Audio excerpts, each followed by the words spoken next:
Give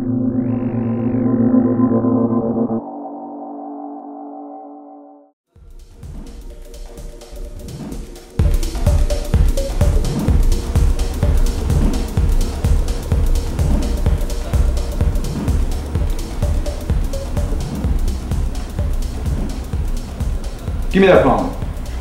You're a phone. You're a phone. Your mom's a phone. Going up. When's everybody supposed to get here? Dude, what time is it? Wow. They should be here any minute. So we'll be back in. Oh, that's them. Nice. Fresh. The door fresh. Go get it. Me? Yeah, you. Go get You're it. not the boss of me anymore. We're not the boss of you yet.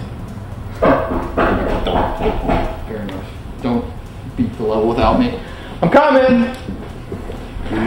Remove him from the game. Yeah, I'll remove him from the game here, I think. Go to it! Come on.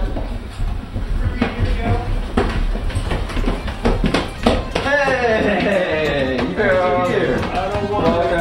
Hey. What's up? Hey, what's going on, man? Nice. Good to see you guys. everyone. Yay! Oh wow, this is awesome!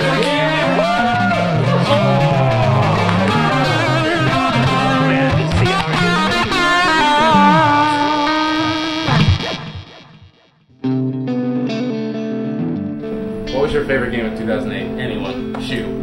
Right here. Burnout. You guys had it sitting out right on top, so made it easy. Burnout Paradise. Same shit will take you all long on that. I'm still playing it. It came out in January.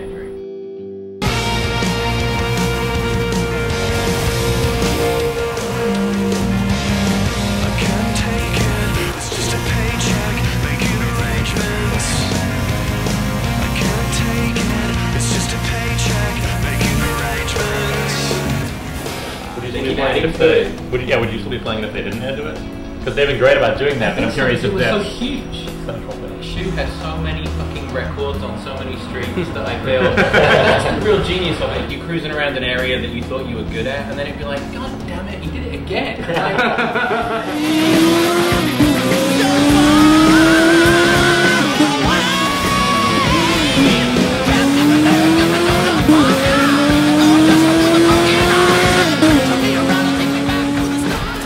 Okay, I want the record here to get the fastest one, or to get the most damage accumulated in this one area.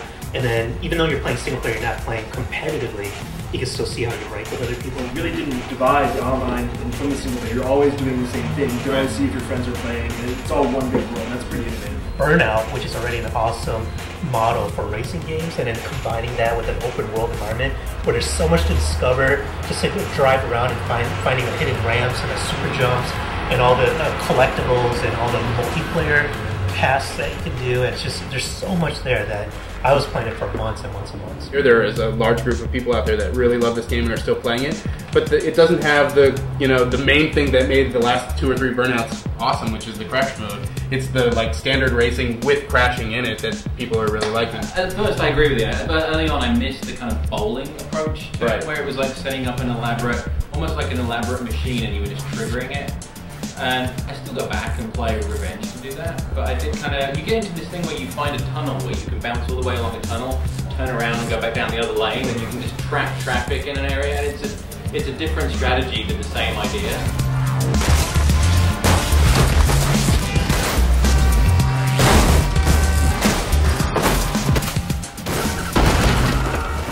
When I think about going to drive in an open world, I actually go back to Grand Theft Auto 4 for some reason. I beat it, and I think the narrative at the end, it kind of just is like a long downhill slope for me. And when the game finally ends, I'm like, yeah. I really wish I could just remember what I felt when I first started playing the game, because the narrative at the beginning really did hook me, and I thought it was great. Don't be a dick, man! Come on! Where's your Russian friend now, huh? He's not my friend. He's my loan shark. Stop this! What of that? Who are you? Get out of here. What? Yes. Oh! What about you? Help me!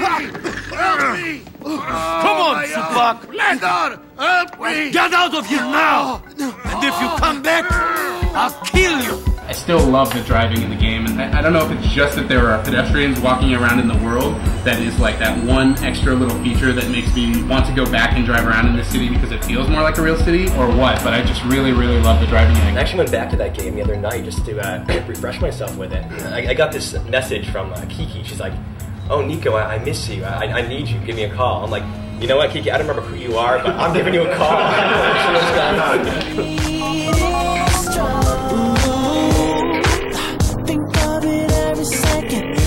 Hello there, Kiki. You, want me to take you out on a date? I'd really like to go on a date with you. Pick me up in the next hour. I look forward to it. One time, I just decided to walk from place to place, so I went to one of the islands, I think it was Broker or something like that, and just walked around just to look at the details on all the storefronts. And I ended up walking for something like an hour, getting almost nowhere, but it was really interesting to see how much love was put into each little part of the environment. Yeah, I mean, each block is unique. I went through one like backyard and there's like people sitting at a table just chatting, you know, and they had a conversation. And I'm just running away from a cop, and I could hear them, you know, and it's just really, it just feels really alive. And, you know, that was the success of that game, whereas other open worlds, I don't think they've quite reached that level yet. I think that's probably my game of the year. It's the one I put the most time in. I just love it. It's like your real life, right? Don't ruin your body for someone that's going to hate you in a few years and steal money from your purse. I love babiesovernight.com. Babies Overnight. Hey, where are you going? You and I talked about, because you also played Saints Row 2. Yeah. And I think GTA 4 is the better game, but yeah. Saints Row 2 is the more fun game. It's just like this playground where you just go in to have fun and just wreak havoc, make things go on, have huge explosions, you know, like Nico seems almost too real, you know, and like you don't want to mess things up too much. Whereas your created character cares what you do, and you just grab the biggest weapons you can get and just shoot your car off the ramps and go flying, you know? As an open playground type of game, I like Saints Row 2. Yeah, I had a hell of a lot of fun with that. And then co-op was awesome too, just online co-op. I know you played through the whole thing like that, right? Yeah. The only other racing game that I played a little bit of this year was Wipeout HD, and I still go back to that. That game's basically made for me. I'm the biggest Wipeout fan ever, and I really, really enjoyed it. But what it reminds me is that this year was the year where downloadable games got really, really, really, really good. You know, we played way too much Pixel Junk Eden and Pixel Junk Monsters here. Pixel Junk Monsters is actually one of my favorite games, something I keep going back to, and it's even like before the patch, which like tweaked some of the balancing of the towers, it was just so perfectly like tweaked and balanced and everything, and you play these levels over and over, and they're really challenging, but you always feel like you can figure it out. It's always there, even if it takes like 100 tries on the same level. I was actually just playing it about a week ago, and I get a message from Nick like, "Oh yeah, Pixel Junk Monsters, hell yeah!" It's like me too. A year later, I'm still playing the game, but I'm really glad for the new casual mode. But I couldn't take it anymore.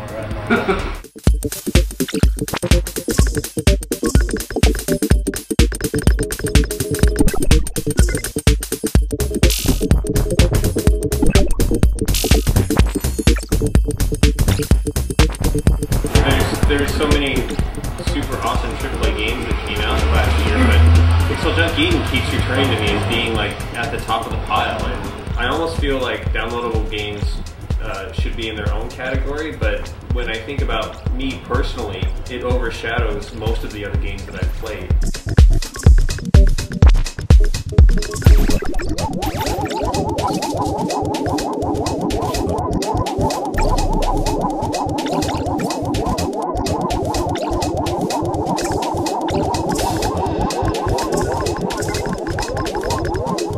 The whole audio-visual presentation of it comes together so cohesively and in such a unique manner that like every time I go back to it, it feels familiar, but I feel like I'm experiencing something great all over again. It's almost like listening to a really good album that you just never get tired of. You can always go back to it over and over again. When I first started playing it, I didn't really like the soundtrack as much as Pixel Junk Monsters, which has a fantastic soundtrack. After playing a bunch of Eden, I was like, wow, this soundtrack is pretty good, I really do like it. And then they released the soundtrack so that you could listen to it on your iPod or whatever. And whenever I do that, it's just not as good to me. I don't really care about the music as much. So that really, to me, says something about the combination of the visuals plus the audio plus the gameplay all together make this just like really good package.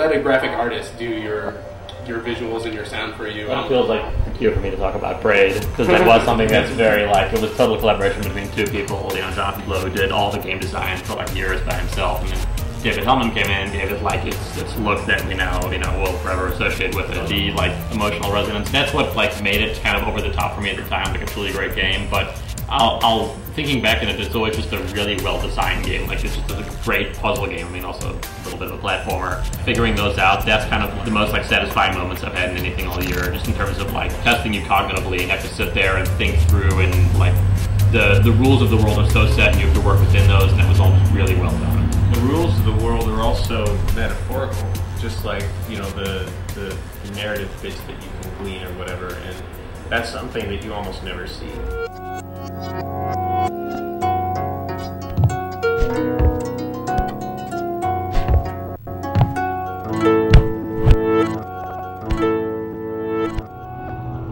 I've seen Fallout 3 get to the top of a lot of people's lists. It's number one for me, yeah. The world is just so fully realized and interesting for me that I never got bored with walking around and exploring things and finding new towns and figuring out what happened in those towns. It's one of those games that, like, anyone who's playing it always has, like, some story to tell you about some weird thing that they did or some place that they've been that you didn't even go to. You can go from a hilarious part and just stumble straight into, like, a really creepy part, like the vault full of plums or the vault with the VR thing, and it's just like suddenly you're in this completely different vibe, and it's a little contained thing for like 20 minutes, and then you step out and it sort of resets itself back to that neutral level again. A great crack shall open in the earth and swallow the non-believers, and they shall weep, weep, weep, tears and salt and earth and dirt.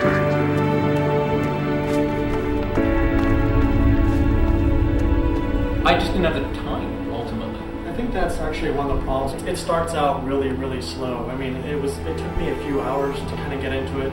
This is a huge world. Like, where am I going? Who am I supposed to be meeting with? Like, there's all this stuff going on. But once you get over that hump, it's just so addictive. Like, you just play it for like 6 hours at a time, 4 hours at a time. It's an amazing game. Fallout 3 reminds me that in a lot of these open world games that turn out to be essentially action games, like GTA 4 or like Far Cry 2, Fallout has the amount of depth and RPG-ness that I want in one of these type of games, and I want to be in something like Far Cry or something like Grand Theft Auto, which turn out to be, large but simple. Like, the missions don't really change that much, and, you wish each one was unique. Well, in Fallout 3, everyone is unique. What drew me in, too, for Fallout, like, it's weird, I felt thirsty after a while. Like, literally thirsty. Everyone was just dirty and tired and living in this miserable world, and after a while I felt like I was part of it, and I'm like, man, I could use some fresh cold water. Or I could, and when I go to sleep in a game, I felt like I was really sleeping. I'm like, yeah, after all of that, I could really use a 12-hour nap. It's not like a Mass Effect or GTA 4 in terms of cinematic appeal, but it's still, I just love the world and I love the environment. It's a really bad game for OCD gamers. Every box, every locker I have to search. I'm 50 hours in, and I barely scratched the main quest at all. Yeah, there's a very clear path that you can go down, but since you totally don't have to, then for people like you, you're just going to get lost right away. I was on my way to Megaton to do some trading when I heard somebody blew the place right off the map. Jesus.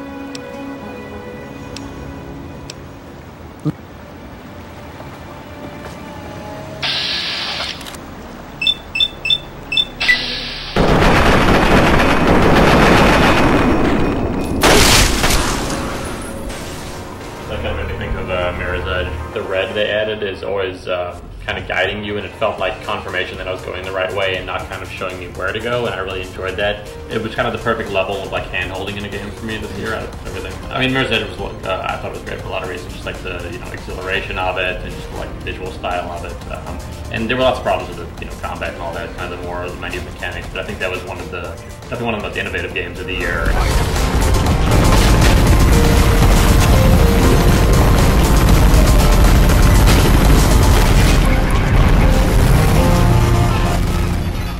I think we're going to see a lot of new things with the first-person genre we're seeing next year. Like Singularity and I'm Alive. And I think Mirror's Edge definitely going to be an influence on a lot of those, which maybe we'll spend time to nail those mechanics and kind of make it a great game instead of one that everyone's like, well, this is a great idea, but not as it should have been ultimately. We also think like, oh, I hate EA, they suck. All they do is like Harry Potter and James Bond. And now I'm like, dude, I want to play fucking Mirror's Edge. I want to play Dead Space. And it's so weird that this publisher that once used to be so hated is now kind of like beloved by the hardcore gamers.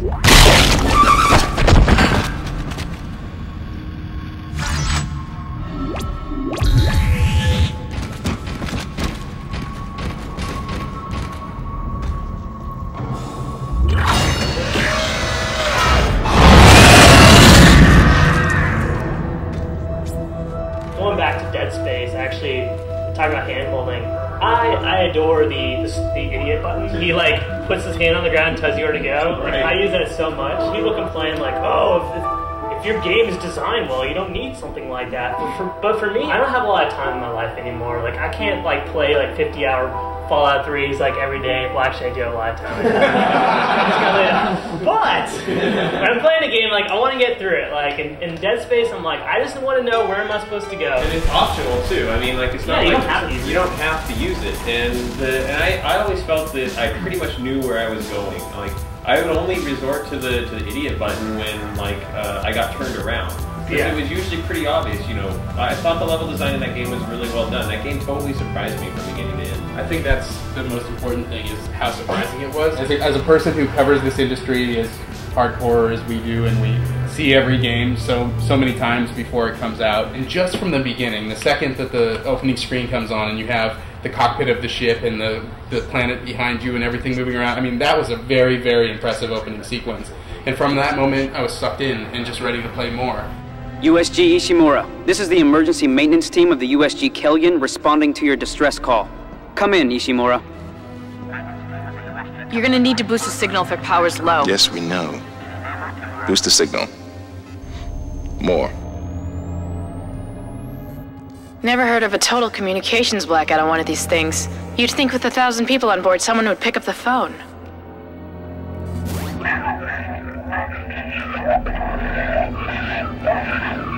What is that? It's a busted array like we thought. Sounds like they're having problems with their encoder. You get us down there and Isaac and I can fix it. 48 hours max. All right, you heard the lady. Take us in. Let's see what needs fixing. Gravity tethers engaged. Automatic docking procedures a go. What the hell? Sir, the auto dock. What is it? We're off track. We're gonna hit the hull. Hit the blast shields. The sound that the money makes when you pick it up, or the fact that every box you can open has a little bit of a white thing so that you can open that.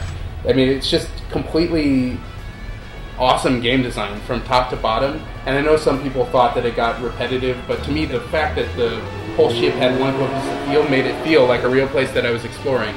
And the narrative was a little bit cheesy, but that doesn't really bother me as much because I know that EA is making games at some level for the lowest common denominator. They have to make a game that's got a story that's going to appeal to people that like aliens, not necessarily the people that like 2001: A Space Odyssey. When we were thinking about our Game of the Year choices for One Up, I remember thinking it was Little Big Planet. It's totally Little Big Planet. But the more I thought about it after we had these really spontaneous meetings, I'm starting to realize that Dead Space was the game that really stood out to me last year as something that, I mean, it's almost Valve quality, but it came out of EA, and I really can't wait to see what those guys do.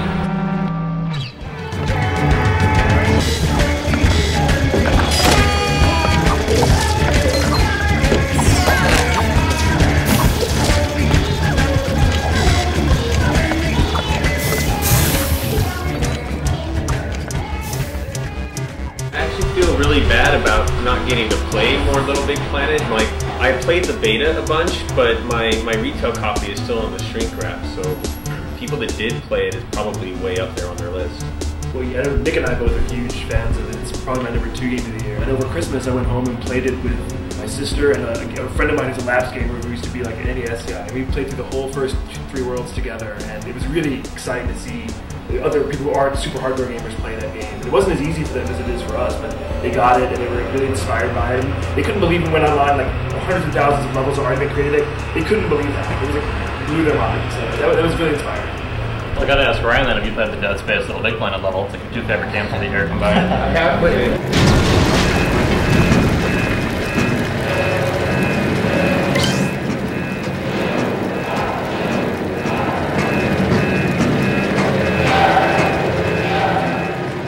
That's why Little Big Planet stands out to me, is that almost anything is possible. That came out like a month after the game came out. What are people going to be making a year from now? I mean, it's the type of game where you could put it down and come back 6 months later and just have your mind totally blown again. At the same time, the single player game is really good. Like, and you don't want to discount the work that Media I love it. They're really creative. The music's amazing. The aesthetics are phenomenal. It's a beautiful, awesome game, and it's also the beginning of something completely new. We've never really seen a game like this.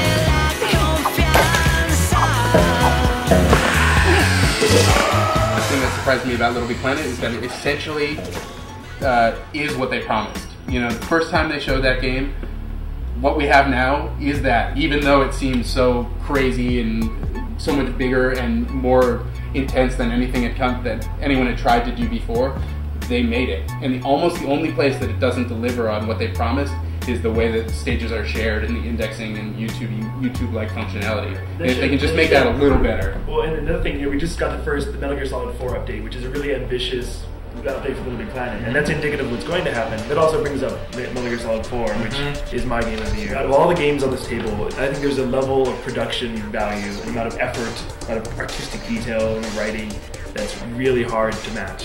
I rediscovered the PS3. You see this? Sonny helped me build it. Really? Sonny helped build this? We built it using top-secret docs and patents dug up from intranets at a bunch of research labs.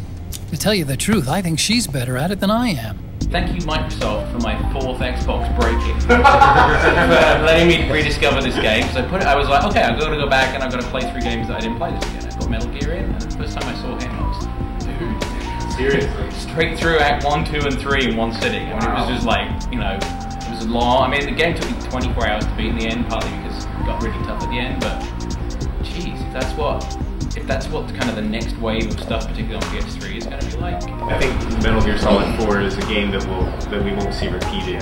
That level of like length and quality and detail, that's a unique. Through everything he had. It had a hard birth. Because GTA and Metal Gear came out at a time of the year when almost nothing else was out except for a bunch of really awesome downloadable games.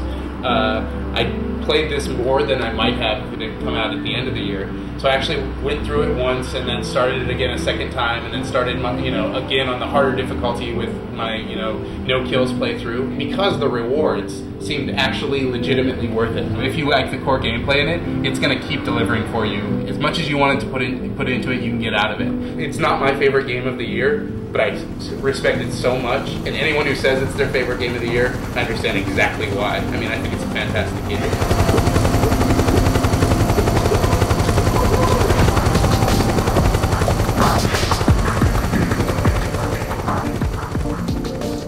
So that ended up being the reason that I like Fable 2 so much, I think, is the fighting. And it was like, it was really